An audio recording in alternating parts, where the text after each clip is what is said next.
This is Joseph back after a long couple of months. I haven't made a video, I believe, in about 10 months. So I'd like to say Happy New Year to everybody out there that might be watching this video.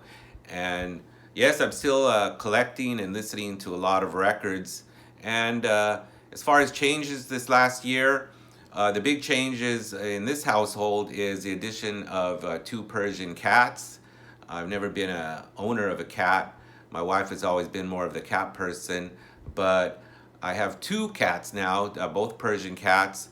The first one is named Persia, and the other one is Coco. And Persia's sound asleep on the counter while I'm making this video. See if she wakes up and decides to make an appearance, but we shall see. But what I'd like to talk about in this video is what I've been purchasing at the end of 2024. And it was a pretty good last couple of months. Most of these I picked up at the local record shop here in Far, Texas, the city next over from McAllen. And it's Far Out Records, really a shout out to them. I always find great stuff there. So if you're ever in the Rio Grande Valley, head over to Far Out Records. That's Pharr. Anyways, I will start way back of what I got in November, which was Black Friday record store day.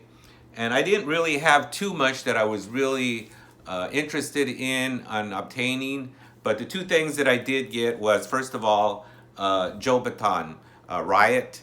This is on the Fania label. And if you're not familiar with Joe Bataan, he was like a salsa soul singer from New York. And he made many great, outstanding albums on the Fania label during the 60s and 70s. A great soul, like I say, soul salsa artist. And this, of course, is a re-release of one of his classic albums. It's on the Brown Fania label. Very well done. And it's a very clean sounding remix of this album. And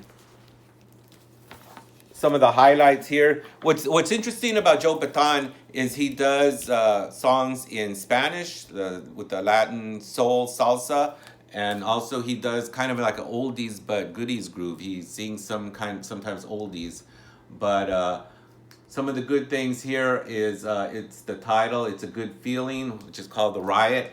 I think it's a remake of, I'm not sure if it's Smokey Robinson, but it's a remake. But he also does some oldies, Daddy's Coming Home, and some straight out Latin salsa. But I was real happy with this. Joe Bataan, A Riot.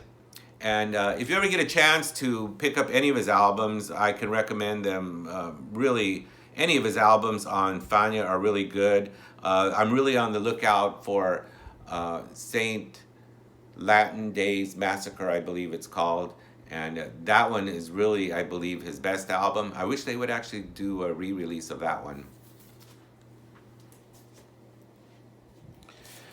The other record store day purchase I did was Charlie Patton. The name of this one is Father of the Delta Blues. And this is a compilation of some of Charlie's bigger songs. And on this one, it's on yellow vinyl. Looks pretty good. It's Charlie Patton, Father of the Delta Blues. And it's like I say, it's a compilation of some of his most famous songs. Pony Blues, Shake It, Break It, I'm Going Home, A Spoonful of Blues. And if you're not familiar with Charlie Patton, he goes somewhat before even Robert Johnson. He's country Delta blues.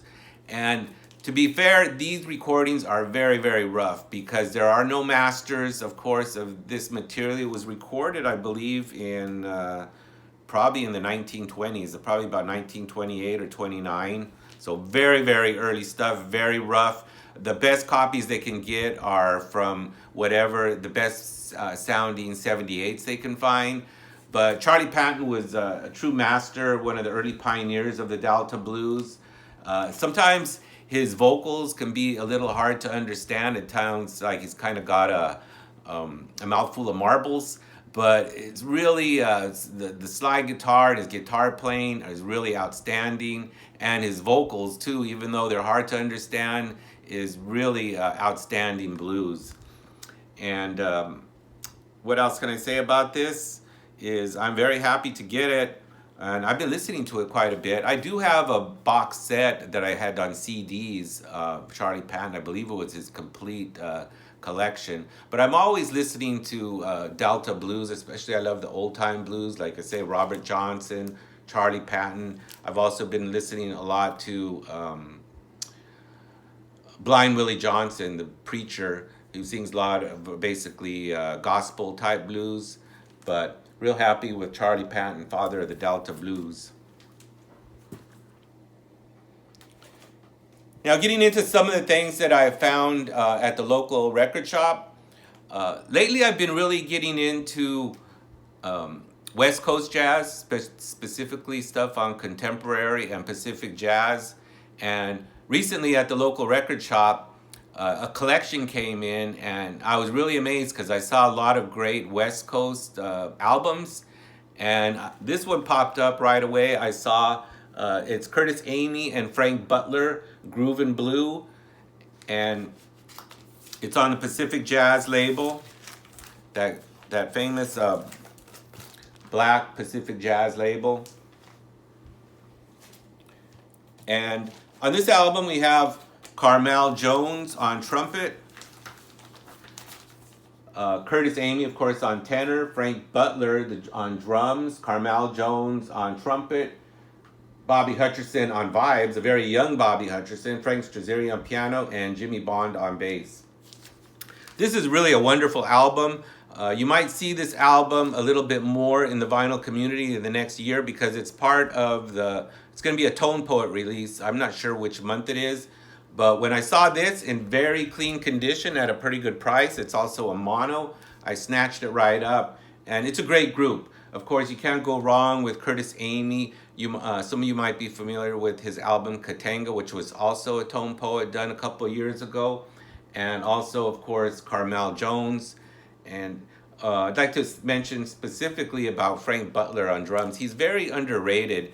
You might have seen him or heard him on Seven Steps to Heaven with Miles, where he's on about half the tracks.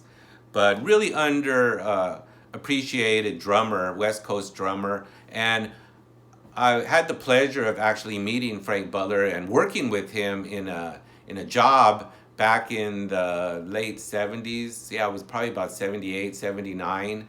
I was a courier in Hollywood, California. And Frank, as many great musicians do, he was doing side jobs to make ends meet in between gigs. And he also was a courier. And really nice guy, really, really friendly guy. In fact, Frank, I think he owes me $5 because he borrowed $5 from me, and he never did pay it back. But he was just a great guy, and I was very pleased to meet him. And just an outstanding drummer, great feels and great drive and swing from Frank and Curtis Amy on tenor. And couldn't be happier to find this great Pacific Jazz album.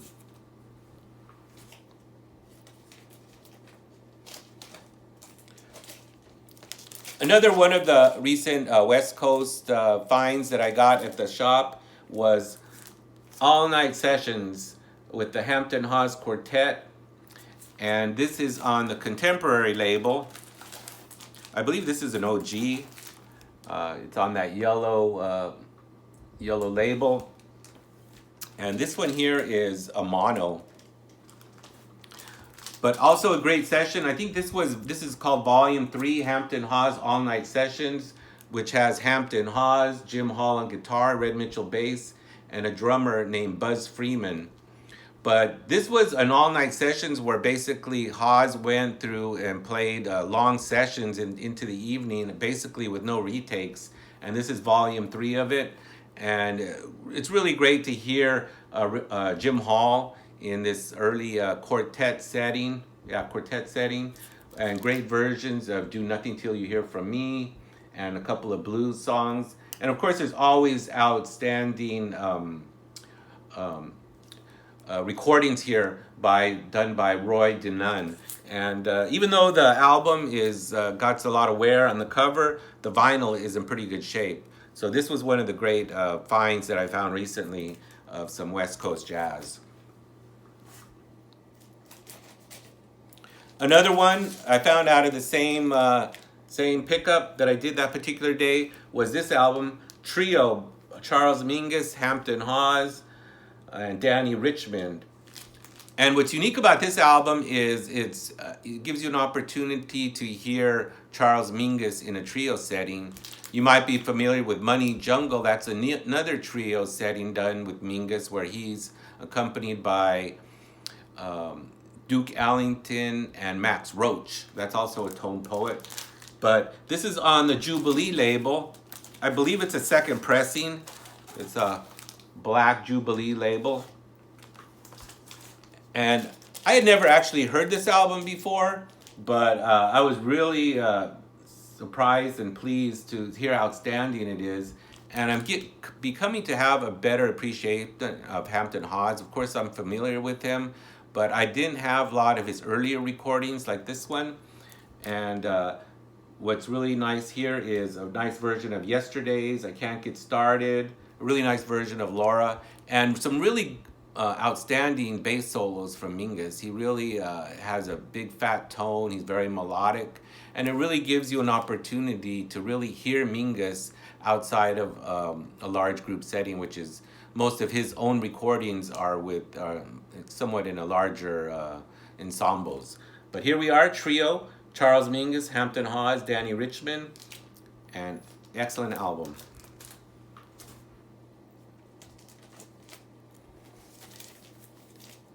Another one on that same particular day that I found was Eric Kloss with Don Patterson and Groove Holmes, Love and All That Jazz.